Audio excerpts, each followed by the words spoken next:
Olá, eu sou Montanha. E eu sou o Ramon. E eu sou o Edu. E você está ouvindo o Dev na Estrada. What's a webcam?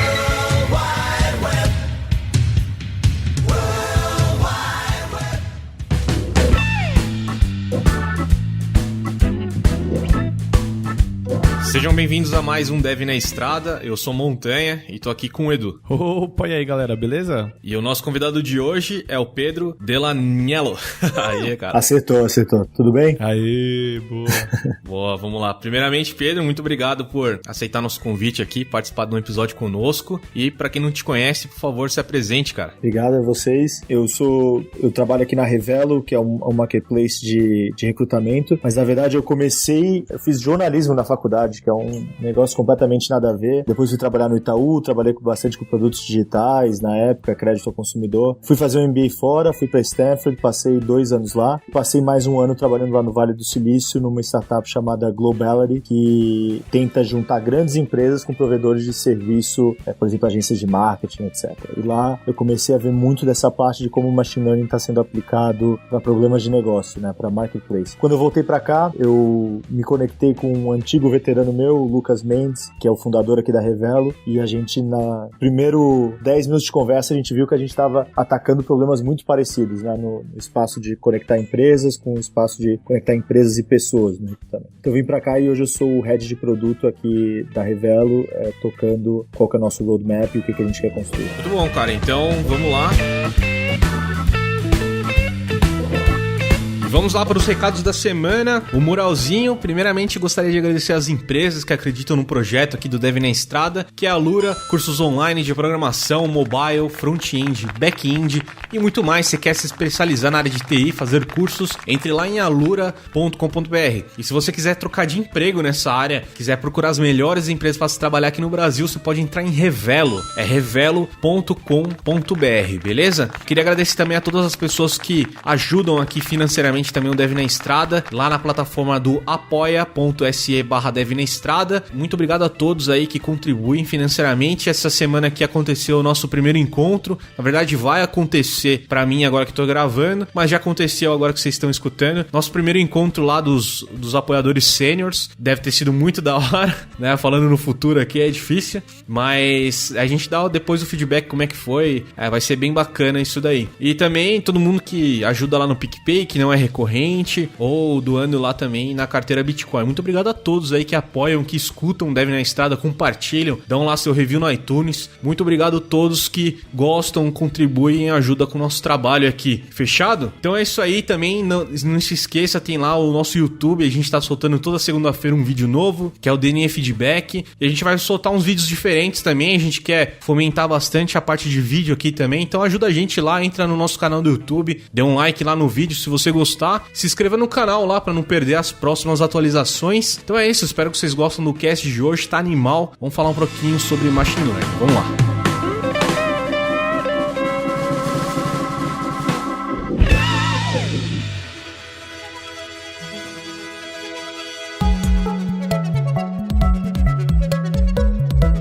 Vamos começar um pouquinho do básico antes da gente começar a entrar na parte de quais problemas do Machine Learning. Explica pra gente o que é Machine Learning, cara. Machine Learning é engraçado porque é uma buzzword agora, né? Uma palavra que você não consegue ir numa reunião aqui no Brasil sem ver alguém falando isso pra parecer inteligente.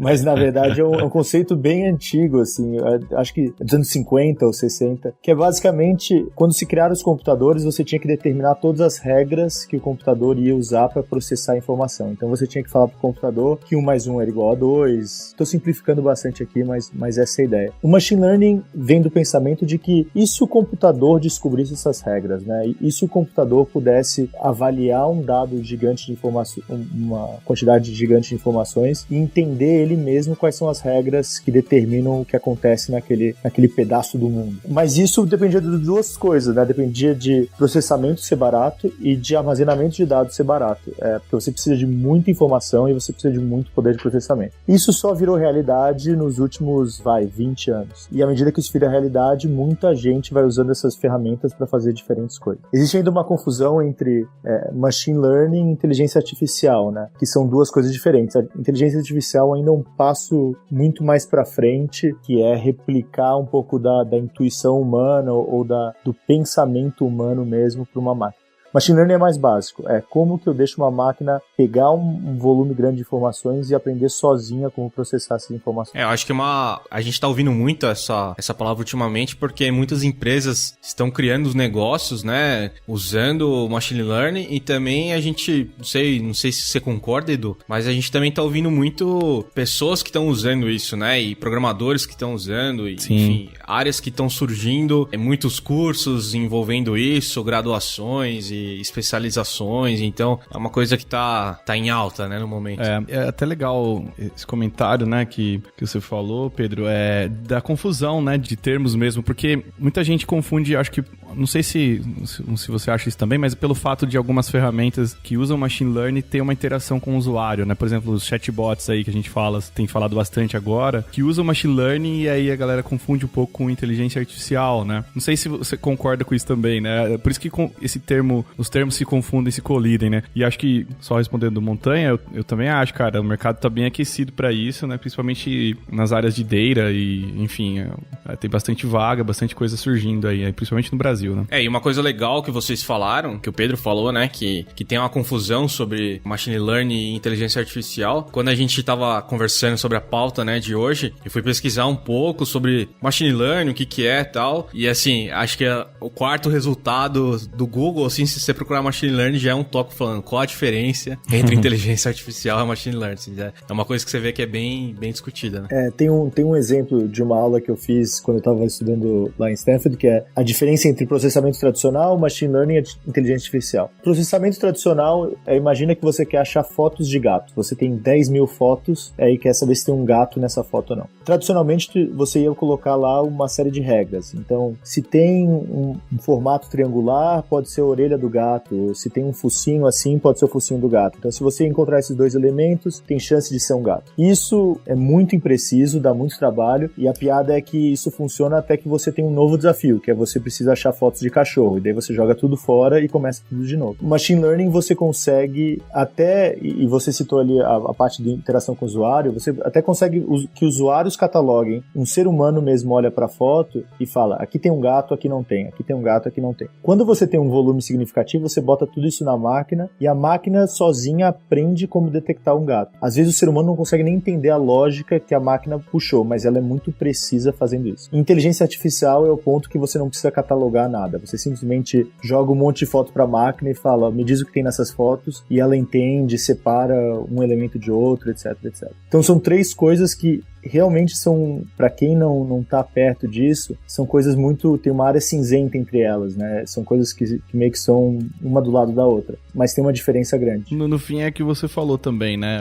O lance do dado estruturado ou não, né? Que faz toda a diferença aí nesse caso, né? E isso é um negócio crucial, assim. Quando a gente fala de machine learning, você precisa ter dados bons para mostrar para a máquina o que é certo e o que é errado. Eu acho que muita gente não entende isso, assim. A gente às vezes conversa com algumas empresas dentro da Revela e fora, e a pessoa fala, eu tenho 2.000 funcionários aqui, sabe, usa machine learning para dizer quem são os melhores. Primeiro, que a sua definição de quem é o melhor não é muito clara. Segundo, é um volume de dados muito baixo. E terceiro, que você pode estar, isso a gente pode até falar mais pra frente, você pode estar simplesmente reproduzindo o seu viés humano, meio que influenciando a máquina no que é sucesso e o que não é. Boa. Pedro, isso daí que você falou, me corrija se eu estiver errado, se você souber também, Edu. Por exemplo, quando você vai fazer um login lá e tem, selecione aqui os pedaços da foto ou a foto que tem carros. Isso era tipo uma certa inteligência para ajudar nisso? Alguma coisa disso? Sim, isso é um algoritmo do Google que soluciona um problema do Google de provar que você não é um robô, porque o jeito que você mexe o mouse e clica, o tempo que você reage, tem uma assinatura humana ali, mas também ajuda o Google mostrando onde que tem, por exemplo, uma placa de trânsito na foto ou qualquer outra informação. Um dos maiores exemplos de recrutamento de usuários para um experimento de machine learning, não sei se vocês lembram quando o Facebook começou a perguntar se quem eram seus amigos que estavam na foto, né? Sim. O Facebook, na época, comprou um algoritmo que detectava rosto, ele detectava muito bem o que era um rosto humano versus outras coisas, e ele falou, putz, meus usuários conseguem ensinar para minha máquina a detectar de quem é esse rosto. E gerou bilhões e bilhões e bilhões e bilhões de pontos de dado que ensinaram a máquina do Facebook a hoje em dia falar, olha, esse cara aí na foto é o Pedro. Muito bom. Sensacional, cara. Bom, e vamos então puxar aqui um tópico. Que problema, né? A gente ouviu bastante essa buzzword, né? Que é o machine learning, mas que problema o machine learning tá tentando responder e puxando, né, o gancho pro negócio que você tá hoje, que é o recrutamento, assim. Eu acho que é até importante dar um passo para trás, assim, explicar um pouco do negócio que a gente está fazendo, porque daí dá para entender um pouco melhor como o machine learning se encaixa. Existem dois tipos que a gente chama de marketplace, né? Que é onde a gente tá. Existem, numa escala, marketplaces que são commodities, onde ninguém se importa com quem que você está transacionando, porque você consegue, o preço é que determina. Então você pode pensar no mercado, por exemplo, de soja. Ninguém se importa muito de qual fazenda ou de onde que vem. Na verdade, você quer um tipo de soja e você quer pagar um preço. Ou de ações, você quer pagar um preço numa ação, você não se importa muito quem está vendendo essa ação para você. Nesses mercados que são mais simples, entre aspas, já tem muito machine learning. A tecnologia está muito avançada, são até os mercados que puxam essa tecnologia mais para frente. Hoje você tem um problema, por exemplo, na Bolsa de Nova York, dos algoritmos de alta frequência, né? Que são algoritmos que tomam decisões em milésimos de segundo. Então, antes que um ser humano consiga intervir, ele já mudou o mercado inteiro. No outro lado desses tipos de mercados, tem o que a gente está, que a gente chama de mercados onde tem que ter um match. Nesses mercados, não importa o preço ou nenhuma característica. Um ser humano tem que tomar uma decisão final e falar, quero me juntar a essa outra pessoa. O exemplo que é engraçado, mas é verdade, mais óbvio, são os aplicativos de paquera, Tinder, etc. Não adianta o algoritmo ser perfeito. No final das contas, as duas pessoas têm que querer sair juntas e querer se conhecer, porque o algoritmo em si não consegue fazer a transação. Nesse lado a gente está. E daí, eu gosto de dar essa meio que introdução, porque fica um pouco mais difícil aplicar machine learning, porque a palavra final no nosso mercado sempre depende do ser humano. Sempre o último a bater o martelo é um recrutador que fala, putz, realmente, o algoritmo me recomendou o Pedro e eu quero contratar o Pedro. Então, nesse sentido, o machine learning ainda está começando a caminhar. E eu vi isso na Globality, lá no Vale do Silício, e eu vi aqui, a gente está mais ou menos no mesmo estágio, que é como que a gente começa a usar o machine learning para fazer com que o mercado ande mais rápido. Isso tem um monte de exemplos de aplicação. Então, pode ser um mercado de recrutamento, o de serviços profissionais. Então, como eu falei, uma empresa contratando uma agência de marketing. Tem mercado dos Estados Unidos que conectam artistas e patrocinadores. Tem um monte de mercados onde o machine learning consegue ajudar, mas não consegue fazer tudo. Você sabe que o Black Mirror solucionou isso, né? É verdade. Você viu esse episódio? Vi. Pra não dar spoiler aqui pra quem não viu, mas quarta temporada aí tem um episódio legal disso daí, de matchmaking aí e tal, bem bacana. Você não viu, né, Edu? Ficou quietinho. Quarta temporada eu não vi, eu não vou falar não, cara. Mas acho que um dos primeiros episódios deles, acho que demonstra isso, né, aquele gamification todo, né, tem um pouco ali de machine learning ali também, né. Mas é legal que você tá falando do lance do match, né. No seu caso do recrutamento, é mais recomendação, ainda não é o match ali, porque, que nem você falou, tem ainda a decisão final, né, do contratante ali no caso, né? Sim, e a gente não pode, e nem todas as decisões humanas a gente consegue traduzir num algoritmo ainda, sabe? Às vezes tem cultura da empresa, o feeling do recrutador, às vezes até coisas ruins, como o próprio viés do recrutador que, sabe, prefere alguém que estudou na mesma universidade que ele do que alguém que estudou em outra universidade simplesmente porque acha, inconscientemente, cria uma conexão maior com a pessoa que estudou na faculdade dele. Sim. Etc, etc, etc. A gente aqui na Revelo, a gente não entra, muito de propósito, a gente não entra nessa parte de match de cultura muito, porque a gente acha que isso é muito difícil. Um assunto que a gente estava conversando antes, que é determinar o que é sucesso. Então, o que realmente quer dizer uma pessoa estar adaptada à cultura da sua empresa? Será que você quer que todo mundo na sua empresa, marche do mesmo jeito e tenha exatamente a mesma cultura? Você quer ter diversidade de culturas? Tudo isso são, perguntas ainda no ar, e a gente não entra nessa parte, sabe? O que a gente entra é na parte de quais habilidades um candidato tem, o que ele traz para a empresa em termos de trabalho. Boa. E aí não é muito subjetivo, né? Não dá para ser muito subjetivo, assim, né? Então, onde eu acho que o Machine Learning ajuda a gente, existe um termo que, quando a gente fala desses mercados de matching, um dos papas desse assunto é um professor chamado Alvin Roth, que dá aula lá em Stanford também, e ele chama isso de congestionamento. Ou seja, imagina que você é um recrutador, você postou uma vaga, fala, eu quero um desenvolvedor Java com XYZ características. Chove currículo, né? Uhum. E você sabe que você não vai ter tempo para avaliar todos, você sabe que vai vir um monte de currículo ali que não tem nada a ver, de alguém que está simplesmente aplicando para qualquer vaga. E aí você fala, deixa eu meio que jogar os papéis para cima, assim, sabe, que nem o sorteio do Faustão. Vai cair 50 no meu colo, que é o que eu consigo ler num dia, e desses 50 eu vou escolher um, sabe? Vou escolher 10 para entrevistar e no final eu vou escolher um. Ou se não, também o que os recrutadores fazem é colocar, né, os requisitos no máximo, assim, né? Colocar mais requisitos, que daí ele tenta dar uma filtrada de quem não tem nada, né? Porque, você coloca lá 30 requisitos mínimos, aí quem tem 15 vai mandar, mas quem tem, 5 não vai, né? E tem até estudos que diferentes perfis de pessoas são mais ousadas ou menos ousadas. Isso se vê, por exemplo, em gênero.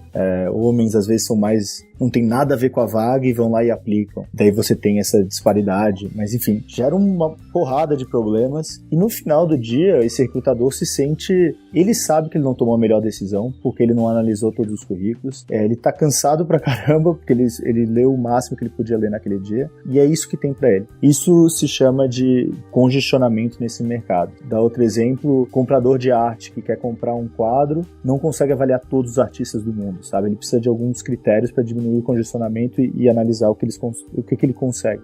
Isso tem a ver com o que se chama a carga cognitiva da pessoa, né? Quanta informação ela consegue processar. O que o Machine Learning ajuda é que eu consigo montar um algoritmo bom o suficiente que permite avaliar todos os, 50 mil que aplicaram para sua vaga. Esse algoritmo faz uma shortlist dos 25 melhores e você escolhe um igual. Nesse caso, todo mundo saiu ganhando, né? Porque mais candidatos foram vistos, né? Pelo menos não foi 50 aleatórios, todo mundo foi avaliado, todo mundo teve uma chance. A pessoa que tomou a decisão teve que avaliar menos currículos, porque a máquina já chegou em 25 melhores, e ele ainda conseguiu escolher uma pessoa mais qualificada, porque ele teve acesso a todos os candidatos, não só uma parcela meio aleatória que ele pegou. Isso é engraçado porque é difícil você confiar tanto numa máquina assim, né? Você falar que ela vai tomar uma decisão inicial. Mas também é importante notar onde a máquina para. Ninguém sério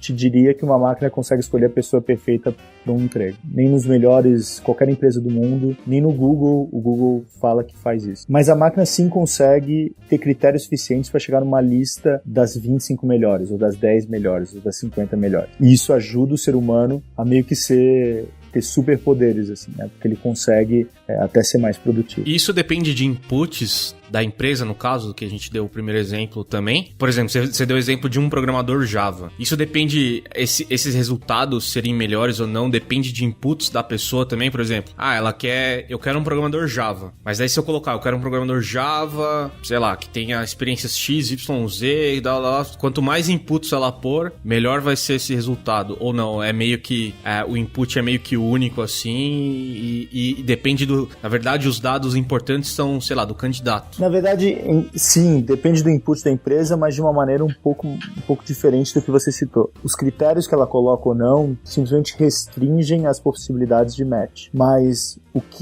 input muito importante é a interação com a plataforma. E eu não digo nem a gente, o Facebook só consegue ser um bom produto para você se você usa bastante. Instagram, a mesma coisa. Tem qualquer mercado hoje que seja movido a machine learning precisa de uma interação constante. Você precisa ter aquela paciência inicial para falar, putz, não era exatamente isso que eu queria, mas deixa eu falar aqui, esse candidato não é bom, esse aqui é bom, esse não é, esses dois são. E à medida que você vai interagindo, a máquina vai entendendo fatores que às vezes nem você percebeu que você tinha, sabe? A gente às vezes mostra aqui para a empresa, ó, você contrata muitas pessoas que saíram de uma outra empresa X. E o recrutador nem estava tentando fazer isso conscientemente, ele simplesmente foi tendo um viés para esses candidatos. Então o input de interação com a ferramenta melhora muito a qualidade do output. De novo, a gente entra na linha tênue aí, né, de você falar machine learning ou dado estruturado, né, porque no fim das contas, o lance de escolher os 25 melhores em uma área poderia ser feito por um algoritmo qualquer, né,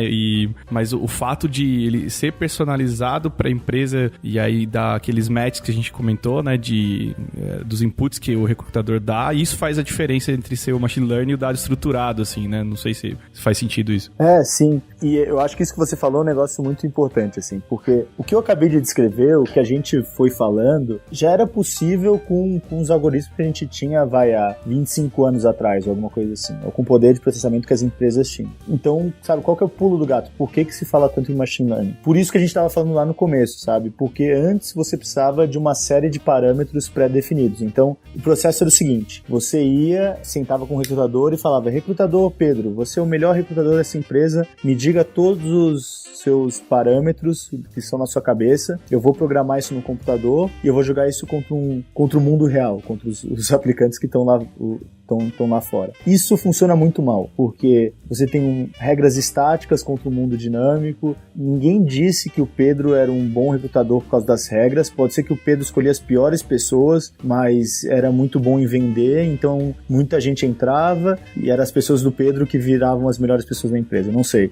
Tem N motivos porque isso pode ser mentira. Mas isso virava as regras do seu sistema da IBM, que você gastou alguns bilhões de dólares, e então ficava por isso mesmo e você tentava usar isso. Hoje você pode abordar essa mesma pergunta de forma aberta. Em vez de tentar descobrir quais deveriam ser seus parâmetros, você pode virar para uma máquina e falar, olha, me ajuda a contratar? O que é um preditor de uma boa contratação? Quais são os sinais que eu posso ver entre os meus candidatos que vão levar a um bom funcionário depois? Isso é a grande, entre grandes aspas aí, revolução do machine learning. Você poder abordar o mundo com essas perguntas abertas de eu não preciso ter o conhecimento, eu só preciso ter dados suficientes e a máquina vai descobrir para mim o que eu deveria pensar ou como que eu deveria agir. Isso tem uma porrada de aplicações, né? E eu acho que para entrar um pouco mais em como que a gente usa aqui na Revelo, quando um candidato entra, a gente consegue definir e categorizar vários fatores, por exemplo, educação, tempo de experiência, quais habilidades você focou mais. Então,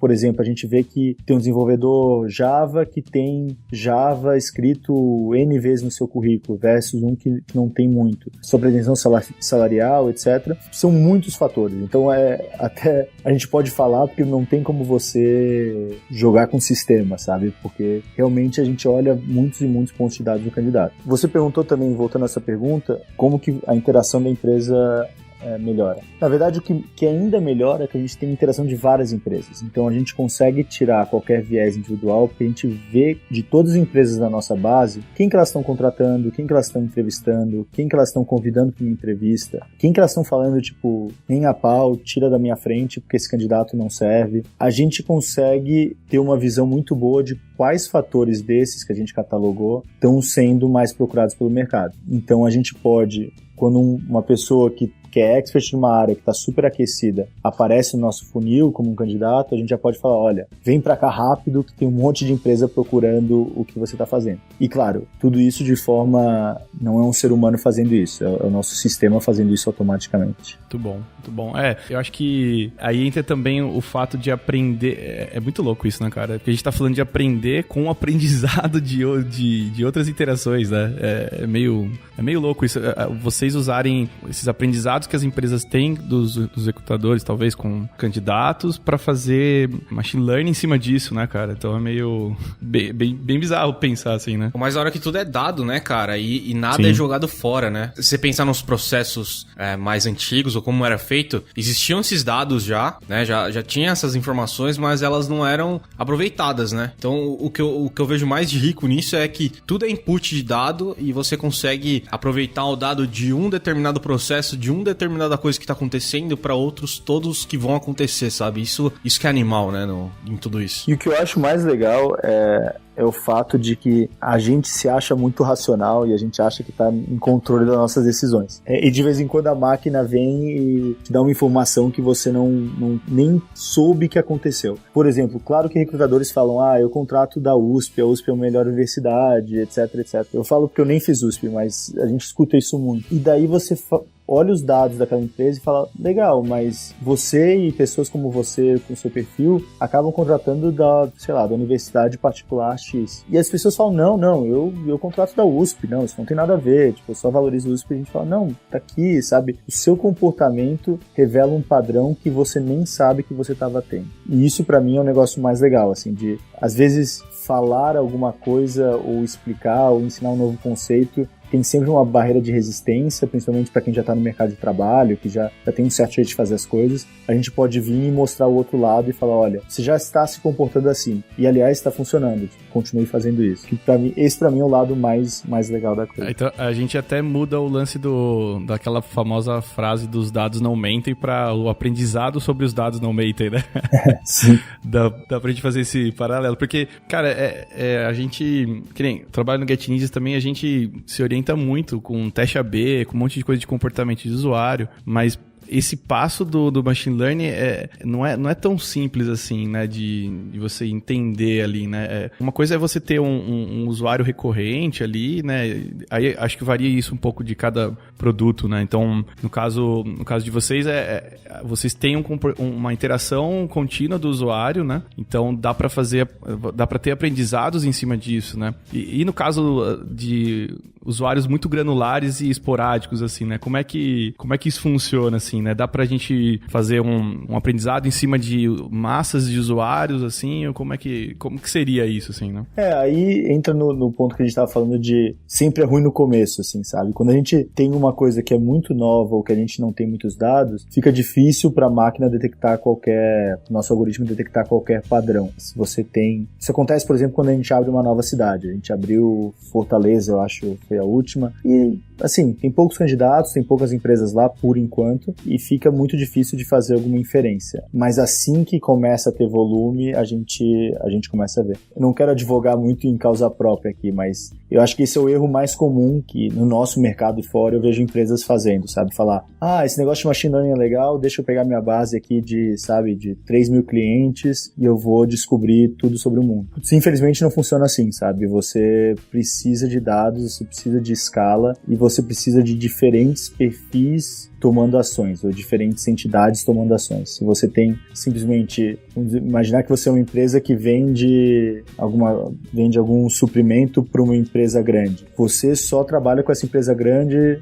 e vende sempre a mesma coisa. É muito difícil descobrir algo que você não saiba. Nessas tarefas, o ser humano ainda está mais adaptado.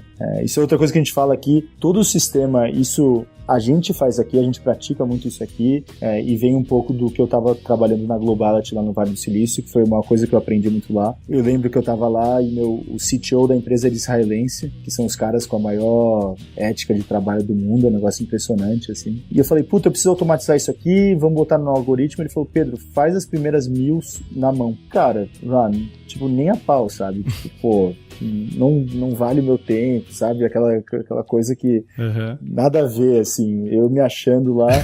Ele falou, cara, Pedro, faz na mão e depois que tu fizer 1000 dessas ações na mão, volta pra mim e diz o que realmente você quer automatizar. E tava certíssimo, sabe? Depois de fazer aquela tarefa 1000 vezes, que a gente tava trabalhando algumas bases de empresas que estavam distribuídas pelo mundo, eu estava catalogando elas. Eu falei, puta, isso aqui não precisa, isso aqui é super importante, sabe? Isso aqui nem vamos gastar dinheiro. E aqui na Revela a gente faz a mesma coisa, sabe? Em qualquer tarefa, no começo, o ser humano é muito melhor que a máquina ainda. Qualquer sistema, de novo, pode ser o Google, o Facebook, você precisa ter o ser humano fazendo a tarefa e a máquina registrando os dados para que em algum ponto, quando você esteja algum ponto na curva de dados ali disponíveis para o algoritmo, a máquina começa a ser mais eficiente que o ser humano. E esse é um trade-off que a gente fala muito, mas eu vejo poucas empresas no Brasil meio que entendem isso, sabe?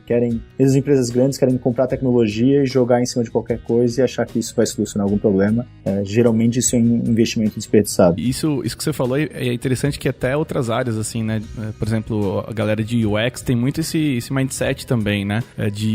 Às vezes não é uma interface, uma UI diferente que vai fazer a diferença pro teu produto, talvez seja coisas mais físicas, talvez como o teu produto é disposto numa loja, né? Isso também é UX, né? Então acho que ainda assim toque humano ali, né? A parte humana ainda é essencial, assim, né? Pra que as coisas aconteçam, né? De fato. Aí eu acho que até emendando uma pergunta, assim, mais de previsão pro futuro aí, né? O que você enxerga, assim, de próximos passos, assim, isso pensando mais nas empresas, assim mesmo, né?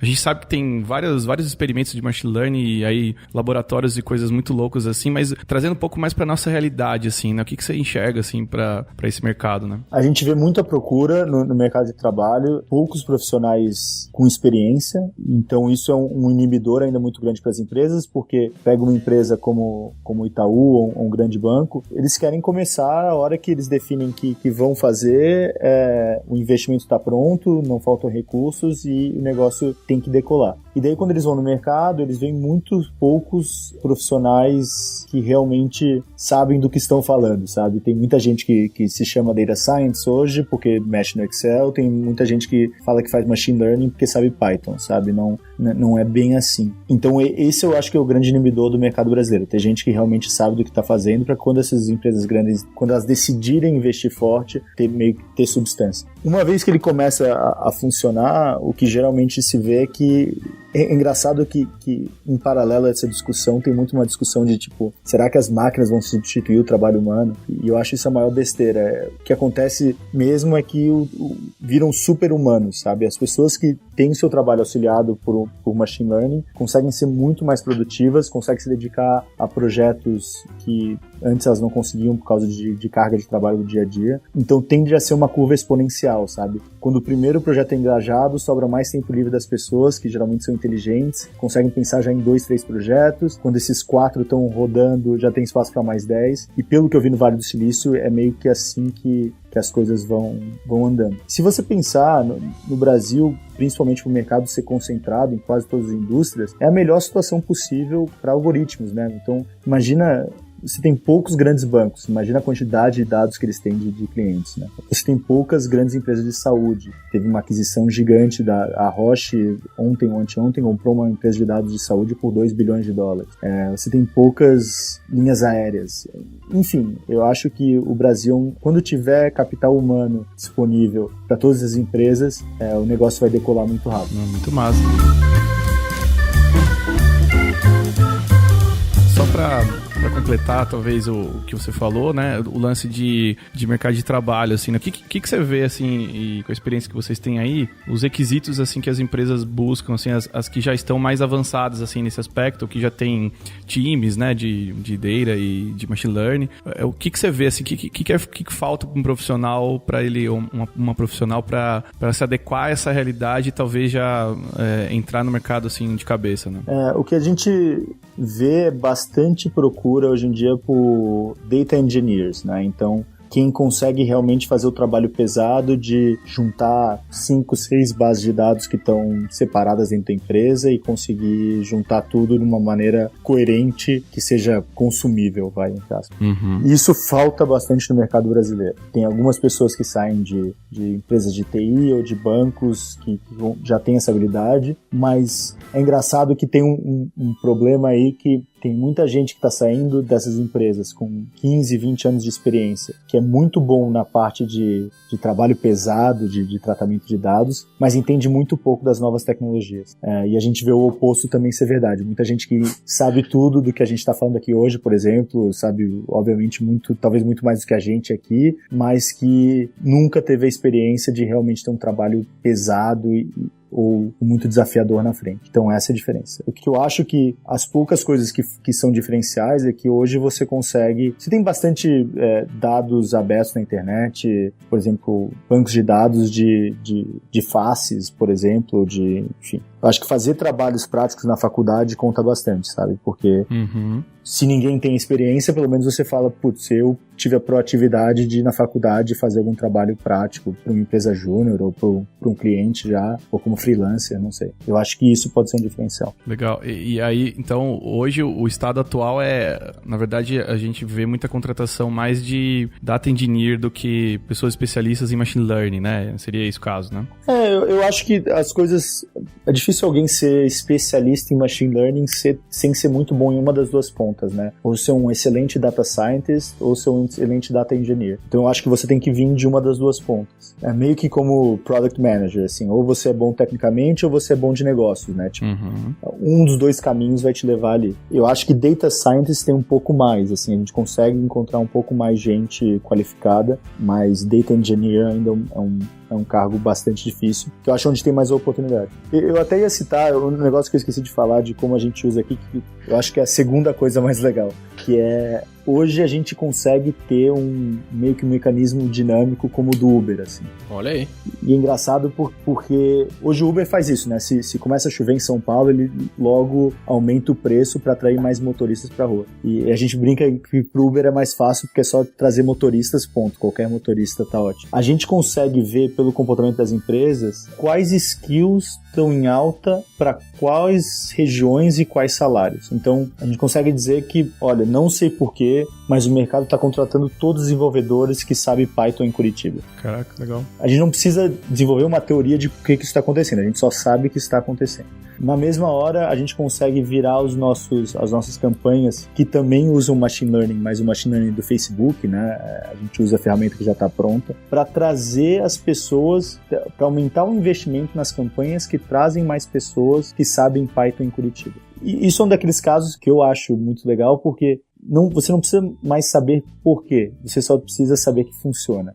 A máquina entende o que está faltando, a máquina do Facebook entende como que eu atraio um candidato específico numa campanha específica, independente de será que é o texto, será que é a audiência, ela simplesmente entende que aquilo funciona. E daí ela direciona mais investimento para trazer mais candidatos desse tipo. Esse é um loop que eu acho muito legal e que a gente sempre se surpreende quando ele está funcionando aqui e a gente fala, putz, a gente não teve que fazer nada e tudo deu certo. Uma aplicação muito legal de como a gente usa aqui dentro. Se a máquina do Facebook, o desenvolvedor React está sempre em alta, né, Edu?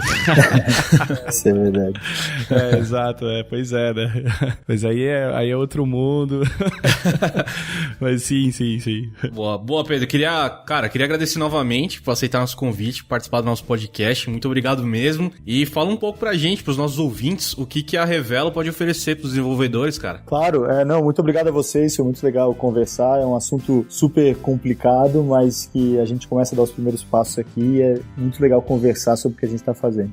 A Revelo, na verdade, é um marketplace de contratações e a gente vira todo o processo de contratação ao contrário, né? Na verdade, são as empresas que procuram os candidatos e não ao contrário. Então, um desenvolvedor vem, se inscreve, diz quais são as suas habilidades, faz um teste onde ele consegue provar que sabe aquilo que ele faz mesmo e depois disso ele está à disposição de mais de 1.700 empresas aqui que vão ativamente entrar em contato. Então, em vez daquela dinâmica de mandar um monte de currículo, ficar esperando, sabe, às vezes vir vagas que não tem nada a ver com o que você estava esperando inicialmente, a gente coloca o desenvolvedor no centro do processo de recrutamento e faz as empresas correrem atrás um pouquinho. Muito bom, cara. Então é isso aí. Espero que todos tenham gostado desse assunto. Valeu Pedro, valeu Edu. E é isso aí, gente. Até o próximo cast. Valeu. Valeu.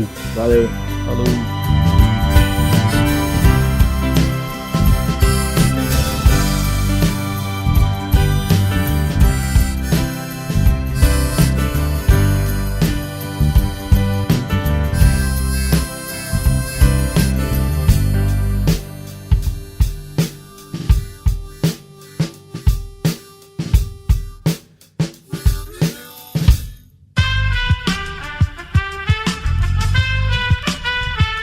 Este podcast foi editado por Aerolitos Edição Inteligente.